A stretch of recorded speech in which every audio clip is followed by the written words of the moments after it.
Hello students, आज की video में मैं आपको एक्सप्लेन करूंगा दैट इज एक्सरसाइज 13.2 का क्वेश्चन नंबर 8। हम लोग क्लास 10 मैथ्स का चैप्टर 13 कर रहे थे that is surface area and volume. इसके पिछले वीडियो में मैंने आप लोग को एक्सरसाइज 13.2 का क्वेश्चन नंबर 1 से लेके 7 तक जो भी क्वेश्चन था वो सारा क्वेश्चन मैंने आप लोग को डिटेल में एक्सप्लेन कर दिया है, ठीक है। और इसी के साथ साथ मैंने आप लोग को चैप्टर 13 का एक्सरसाइज 13.1 का जितना भी क्वेश्चन था वो भी सारा क्वेश्चन मैंने आप लोग को एक्सप्लेन कर दिया है, ठीक है। तो अगर आपको चैप्टर 13 से रिलेटेड जितना भी एग्जाम्पल क्वेश्चन है और जितना भी एक्सरसाइज क्वेश्चन है अगर आपको अच्छे से सीखना है तो आप लोग उसको मेरे यूट्यूब चैनल में जाकर उसको देख सकते हो, ठीक है। इसी के साथ साथ मैंने क्लास 10 मैथ्स का जितना भी दैट इज चैप्टर था, चैप्टर 1 से लेके चैप्टर दैट इज 11 तक वो सारा चैप्टर का हर एक क्वेश्चन मैंने आप लोग को एक्सप्लेन कर दिया है, ठीक है। तो अगर आपको इन सभी चैप्टर का भी हर एक क्वेश्चन अच्छे से सीखना है तो आप लोग उसको मेरे यूट्यूब चैनल में जाकर उसको देख सकते हो, ठीक है। तो स्टार्ट करता था क्लास। यहाँ पे हम लोग को क्वेश्चन नंबर 8 में दिया गया है ए spherical vessel has a cylindrical neck 8 centimetre long. तो एक सिलेंड्रिकल वेसल है जिसका जो नेक है वो सिलेंड्रिकल शेप का है और वो कितना मीटर लॉन्ग है 8 सेंटीमीटर। तो अगर मैं इसको ड्रॉ करके बताऊं तो ये कुछ ऐसा होगा, ये हो गया सिलेंड्रिकल नेक, ऐसा कुछ, ठीक है। इसका जो नेक है, नेक का जो हाइट है वो आपको प्रोवाइडेड है कितना, दैट इज 8 सेंटीमीटर लॉन्ग। तो हाइट ऑफ सिलेंडर कितना दिया, दैट इज 8 सेंटीमीटर, ठीक है। एंड 2 सेंटीमीटर इन डायमीटर, इसका जो डायमीटर है, इसका जो डायमीटर है कितना दिया, दैट इज 2 सेंटीमीटर, ठीक है।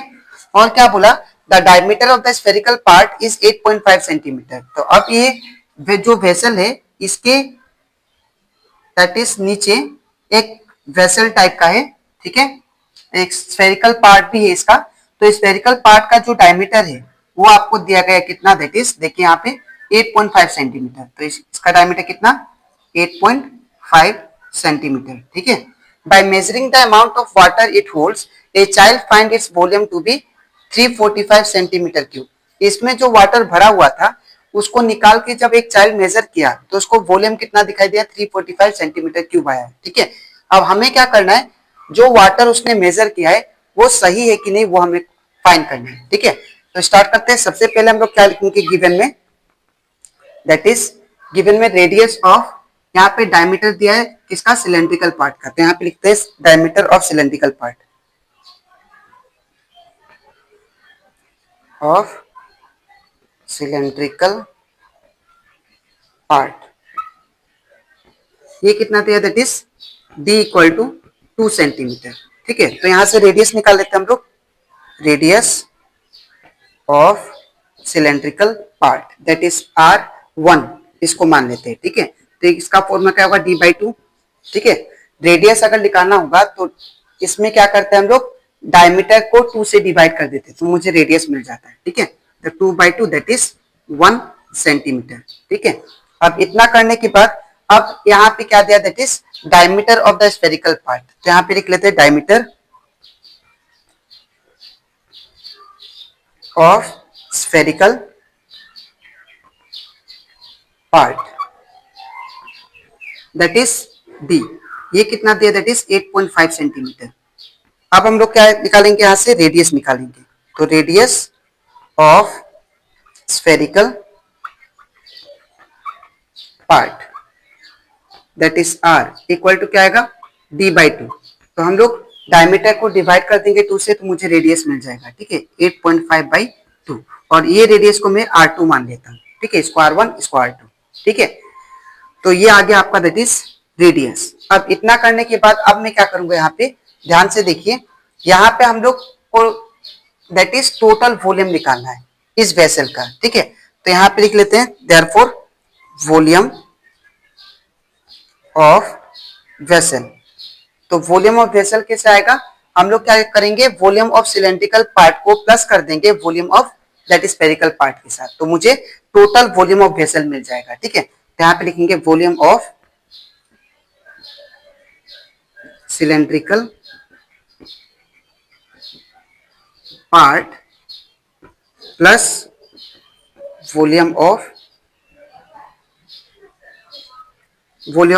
That is spherical part, spherical part, ठीक है। और एक चीज यहाँ पे हम लोगों को गिवन था that is height of the cylindrical part 8 centimetre. तो इसको मैं यहाँ पे लिख लेता हूँ, हाइट ऑफ सिलेंड्रिकल पार्ट, ये कितना दिया था, दैट इज 8 सेंटीमीटर। ठीक है, अब यहाँ पे हम क्या करते हैं, यहाँ पे फॉर्मूला लगाता हूं, तो वॉल्यूम ऑफ सिलेंड्रिकल पार्ट, तो वॉल्यूम ऑफ सिलेंडर का फॉर्मूला क्या था, तो वॉल्यूम ऑफ सिलेंडर का formula pi R square H था। ठीक है, प्लस का प्लस। अब volume of spherical part, volume of sphere का क्या था, that is formula 4/3 pi R cube.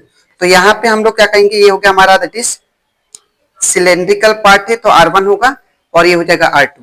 ठीक है, अब सबका वैल्यू पुट करते हैं, तो यहाँ पे देखिए क्या चीज कॉमन है, पाई कॉमन है, तो पाई को मैं बाहर निकाल लेता हूँ ब्रैकेट। अब यहाँ पे R1 का स्क्वायर H प्लस यहाँ पे क्या बचेगा 4/3 R2 का क्यूब बचेगा। ठीक है, अब इतना करने के बाद मैं यहाँ पे करता हूँ। ठीक है, ध्यान से देखिए आप लोग, तो यहाँ पे पाई का वैल्यू कितना होता है 3.14 आपको प्रोवाइडेड है, देखिए 14 उसका ब्रैकेट। अब यहाँ पे R1 का स्क्वायर, R1 का वैल्यू कितना दिया, दैट इज 1, तो यहाँ पे क्या होगा 1 का स्क्वायर। ठीक है, 1 का स्क्वायर आ गया। इसके बाद इनटू, अब हाइट कितना दिया है, तो हाइट आप लोग को दिया है दैट इज 8 सेंटीमीटर, तो यहाँ पे क्या होगा 8। ठीक है, फिर प्लस का प्लस, फिर 4/3 सेम इनटू, और यहाँ पे R2 का क्यूब बोला, तो R2 का क्यूब मतलब 8.5/2 का क्यूब, 8.5/2 का क्यूब।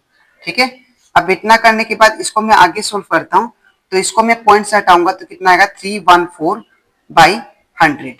ठीक है, और यहाँ पे 1 का स्क्वायर कितना होगा 1 इंटू 8 का 8 प्लस 4/3 सेम रहेगा इंटू, अब 8.5 को 3 बार मल, ये जो क्यूब है ये दोनों का साथ होगा, तो 8.5 का क्यूब निकालता हूँ, तो 85 इंटू 85, 5 2 42,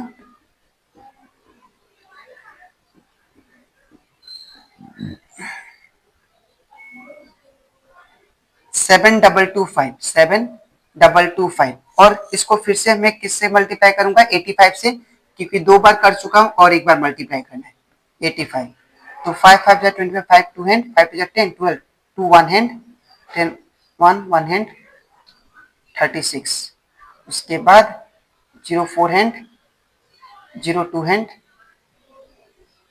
8 1 57, तो ये कितना आएगा 5 2 1,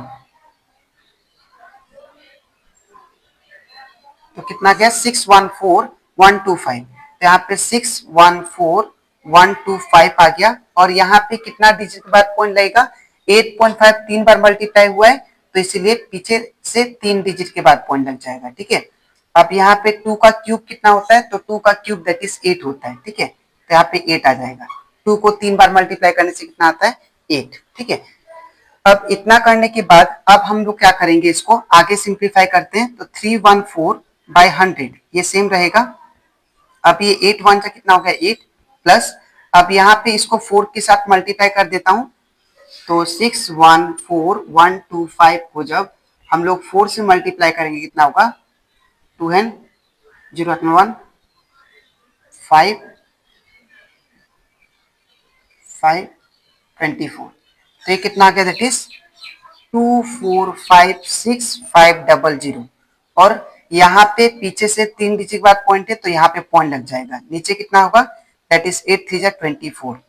ठीक है, अब इतना करने के बाद अब नीचे कुछ नहीं मतलब 1, अब मैं क्या करूंगा इसको सेम लिखता हूँ 314/100। ठीक है, अब इसका इन दोनों का एलसीएम लेता तो 24 हो जाएगा। अब क्रॉस मल्टीप्लाई, तो 24 इंटू 8 करेंगे, तो यहाँ पे 24 इंटू 8 हो जाएगा प्लस, और ये नंबर इंटू कितना होगा 1। ठीक है, तो यहाँ पे 1 इंटू कितना होगा 2456.5। ठीक है, और ब्रैकेट को क्लोज कर देते हैं। इसके बाद 314/100, अब यहाँ पे क्या होगा 24 इंटू 8 करते हैं, तो 24 इंटू 8, 8 4 32 3 हैंड, 8 2 16 17 18 19 192 आ गया, तो यहाँ पे कितना 192 प्लस ये कितना होगा सेम ही हो जाएगा 2456.5। ठीक है, और नीचे कितना है दैट इज 24।